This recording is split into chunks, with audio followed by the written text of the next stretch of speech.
بقى لي تقريبًا 48 ساعة في المستشفى، شُفت فيهم حالات كتير لأطفال أو ناس كبيرة عاملة عملية أو جرحها معبّي ومحتاجة إن هي تخف بسرعة، وفي نفس الوقت شُفت أخطاء كتير هُم بيعملوها، عايزة أشاركها معاكم علشان ناخد بالنا ما نعملهاش، أو لو شُفنا موقف زي ده نعرف إزاي نتصرّف أو ننصح الأم أو ننصح العيلة دي يتعاملوا إزاي مع المريض.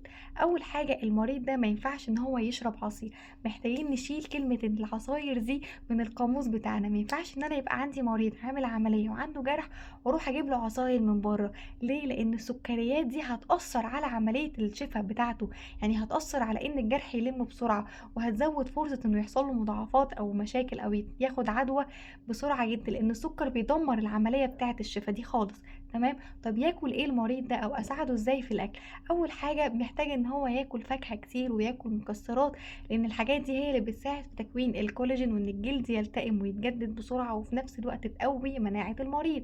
ومحتاج كمان ياكل إيه؟ ياكل بروتين، البروتين مهم جدًا، جدًا، جدًا في عملية الشفا، يعني المريض ممكن ياخد لحد 2 جرام بروتين لكل كيلو من جسمه، يعني لو وزنه 100 كيلو ممكن ياكل 200 جرام بروتين في اليوم، وده رقم على فكرة كبير مش قليل. فالأكل والتغذية حرفيًا بينقلوا الشفا في حتة تانية خالص.